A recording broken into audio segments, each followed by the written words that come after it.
Hello বন্ধুরা, কেমন আছো? আসলে তো ভালোই আছো। আমি রতন, তোমরা দেখছো জানা কম্পিউটার ইউটিউব চ্যানেল। এবং আজকে তোমাদের দেখাবো কিভাবে তোমরা কম সময়ের মধ্যে কোনো সফটওয়্যার ওপেন করে নিতে পারবে। শর্টকাটের উপর ক্লিক না করে কিবোর্ডে একটা কি প্রেস করলেই তোমাদের কিন্তু সফটওয়্যারটা ওপেন হয়ে যাবে।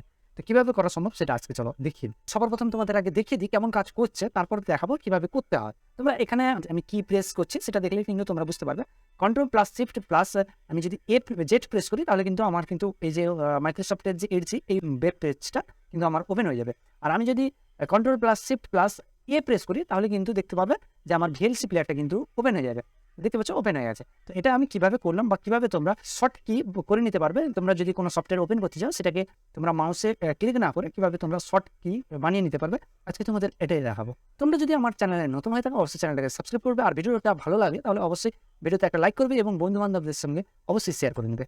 তো চলো ভিডিওটা শুরু করা যাক। তো ফার্স্ট অফ অল তোমরা যে শর্টকাটটা কি ওপেন করতে চাইছো, অর্থাৎ আমি চাইছি এই মাইক্রোসফটের ℓ এই ওয়েব পেজটাকে আমি ওপেন করবো শর্টকাটের মধ্যে। তো এই যে শর্টকাট যেটা ডেস্কটপের মধ্যে কিন্তু শর্টকাট এসছে, যেটা সফটওয়্যার ইনস্টল করলে আসে, তো এটার উপর রাইট ক্লিক করবে এবং লাস্টে যেটা আছে প্রপার্টিজ, এখানে প্রপার্টিজে ক্লিক করবে।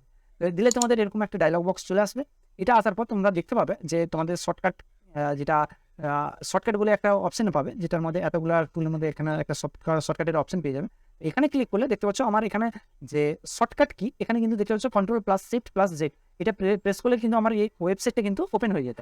এক্ষেত্রে তোমরা চাইলে এখানে ক্লিক করে control plus shift plus D করতে পারো বা যে কোনো কি করতে পারো।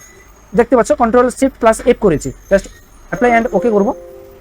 ওকে, দেখতে পাচ্ছ এফ করেছি। তো এখানে দেখতে পাচ্ছ কন্ট্রোল প্লাস শিফট প্লাস আমি যদি এফ প্রেস করি তাহলে দেখো আমি কিন্তু সঙ্গে সঙ্গে কিন্তু আমার যে মাইক্রোসফট ওয়েব যে পেজটা কিন্তু সেটা কিন্তু ওপেন হয়ে যাচ্ছে। এটার জন্য তোমরা কি করবে, তোমরা সেম একই জায়গায় যেটা আমি তে করছিলাম, যেটা রাইট ক্লিক করবে এবং এখানে প্রপার্টিজ লাস্টে আছে প্রপার্টিজ, এখানে প্রপার্টিজে ক্লিক করবে। দিলে তোমাদের এরকম ডায়লগ বক্সটা আসবে।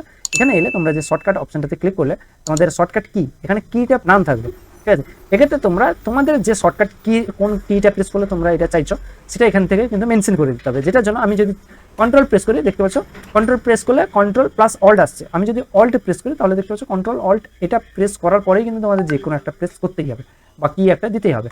তো কন্ট্রোল আমি অল্ট না করে শিফট প্রেস করছি, তারপরে আমি চাইলে আমি অল্টও প্রেস করতে পারি। তো আমি কন্ট্রোল শিফট প্লাস ভিএলসির ক্ষেত্রে আমি ভি করতে পারি। তো কন্ট্রোল শিফট প্লাস ভি আমি যদি প্রেস করি দিয়ে যদি এখানে অ্যাপ্লাই করি, তোমাদের অ্যাপ্লাই করতে হবে। তারপরে এরকম একটা ডায়লগ বক্স আসবে, এটাতে কন্টিনিউ করতে হবে, তারপর ওকে। এটা করার পর দেখতে পাচ্ছ আমি যদি কন্ট্রোল প্লাস এখানে ফলো করো কন্ট্রোল প্লাস শিফট প্লাস আমি যদি ভি প্রেস করি তাহলে কিন্তু আমার যে ভিএলসি প্লেয়ারটা আছে সেটা কিন্তু ওপেন হয়ে যাবে। দেখতে পাচ্ছ ওপেন হয়ে গেছে। এরকম তোমরা যে কোনো শর্টকাট বা যে কোনো সফটওয়্যার ওপেন করার জন্য কিন্তু এই কিবোর্ডের মধ্যে এই শর্টকাটগুলো যদি রেডি করে রাখো তাহলে কিন্তু খুব কম সময়ের মধ্যে কিন্তু ওপেন করে নিতে পারবে। এই ছিল আজকের ভিডিও। যদি ভিডিওটা ভালো লাগে তাহলে ভিডিওতে অবশ্যই একটা লাইক করবে এবং কমেন্টস অবশ্যই করে জানাবে। চ্যানেলে নতুন হয়ে থাকলে চ্যানেলটা সাবস্ক্রাইব করে নেবে। তো দেখা হচ্ছে অন্য কোনো ভিডিওতে, ততক্ষণের জন্য bye bye, take care, thanks for watching.